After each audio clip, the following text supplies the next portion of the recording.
Hey guys, welcome back for another video. Today we're taking a look at a new tool from DigiSync. It is a carb and throttle body sync tool. Now this is a maintenance item that for some reason so many motorcycle owners skip out on, syncing your throttle bodies. They just think it's not necessary or they don't have a problem. And yet they'll complain about, oh man, my hands go numb and there's a high frequency vibration and tingling after a while, and they've never synced their throttle bodies. And it takes care of all the harmonics and makes everything glass smooth.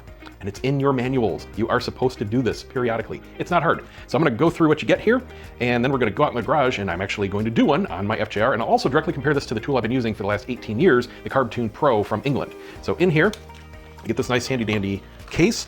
Got a little scan here, and that's just for the manual, so I'll just read up on that. Should be pretty self-explanatory. You turn it on, you plug it in, you take some readings.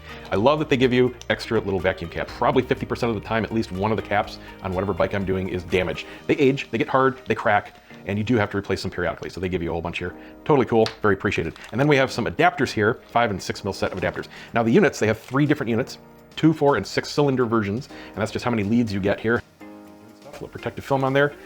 We have a 9-volt battery in the back that powers it. And you know what? These kinds of things are such a low power draw. You're just powering the LCD and the sensors inside. It's very low maintenance and low draw overall. So this 9-volt battery is likely to last years and years. So we got a power button here. Let's see what happens. Calibrating with engine off.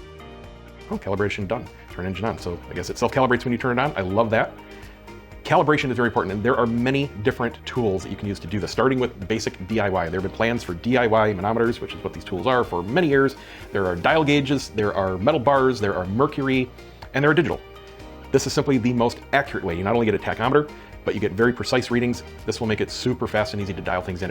Especially if you're a shop, you're doing this with any kind of frequency, you need something that's 100% accurate and fast and easy and reliable. This is also magnetic, so you can just stick it on your tank or wherever it's convenient. You don't have to put this in any particular position. And that's one minor drawback to the other types that use the bars, like the CarbTune Pro. They need to be in a vertical position, so you need to find a convenient spot and hang it from the handlebars or your shop tools or whatever, so it stays vertical and those bars aren't rubbing. You certainly can't put it down like this on a horizontal surface. And the other types have their pros and cons as well, but this doesn't matter. The only downside to this is the cost. It's a little bit more than even the CarbTune Pro, and that's ridiculously overpriced. When I bought it, I think it was just under 100 bucks. They're about 125 now, and you're just paying for 4 little metal rods and a bunch of plastic. That's it. There are no electronics in it. For 125 bucks. At least with this, you're getting technology. It's also designed and manufactured in the USA, and they proudly put that. We've got so that's it. Let's see if we can turn it off here. Maybe a quick tap. There we go. Quick tap. Bada bing, bada boom. All right. The leads themselves are very long. Looks like they're about 2.5, maybe 3 feet. So very generous. Let's go to the garage.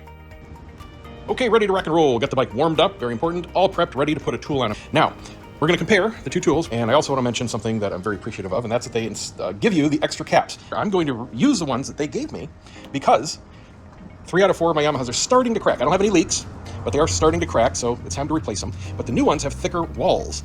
They're not quite as soft and squishy and pliable, so theoretically at least, they should last quite a bit longer. Really like those guys. So I read through the instructions, and you guys already saw everything. There's nothing to it. It automatically calibrates every time you turn it on. Very cool. No more having to manually calibrate the tool. I mean, it's good if you have a tool that can be calibrated. That's very important, but a little bit of a pain in the butt to do it. No need to worry about that here. Now, these are indeed for other applications that use screws as plugs instead of tubes and caps. So I will never be using these. I've never worked on a motorcycle that uses them. Probably some older carb applications use them. I've never seen them on anything fuel injected. If you are using less than the 6 cylinders with your tool, make sure that you leave all the tubes open. You don't have them any pinched or plugged or anything like that. That's very important. When you turn it on, after it goes through the calibration, you'll see all the numbers, and there are various units of measure you can cycle through. It does not matter what you pick. You're not setting these motors to any specific number. You're just matching the master. One of my adjustment screws has a little paint on it. Anyway, whatever your master is, all you're doing is making note of that and setting all of your other cylinders to it. It makes no difference what your unit of measure is here or what the actual numbers are. So now, other cool thing is, unlike other tools that need these restrictors in, and that's because if you just take the raw impulse from the motor, it's too violent, and your gauge is just doing this. You can't get a reading. So the restrictors do exactly what you think they do. They're just a little tiny hole, so the impulse, the pressure going through the tubes is a lot smaller. So you get much smaller movements, and you can actually read the gauge. This does everything automatically for you. You don't need any restrictors. It just magically, because it's digital, gives you a readable reading. So with the old CarbTune, I would have to hang it here on the handlebars or someplace else to keep it in a vertical position. And with the DigiSync, there's no need to do anything like that. This works in absolutely any orientation.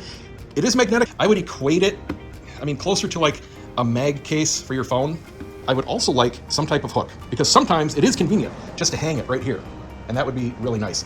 I think what I'll do is use a couple of zip ties put one in between here, just make it a loop tight, and then put another one around to make a little loop so I can have a hanger, because that's going to be a lot more convenient for me. And when you attach your tubes, and again, it's going to look a little different if you got the 2 or 4 cylinder versions, but there's no labels for what's what. They just kind of follow the display. So the upper left-hand corner is the upper left-hand corner, and they follow in sequence like that. The RPM is just based off of the impulses. Let's go fire it up. My number 3 is my master, so that one right there is what I'll be syncing everything to. Let's see how they look.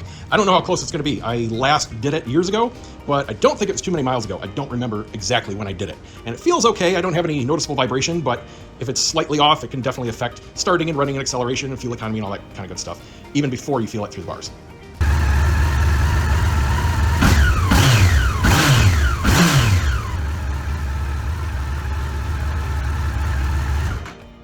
All right, so yeah, verification. I thought it was good, and it is good.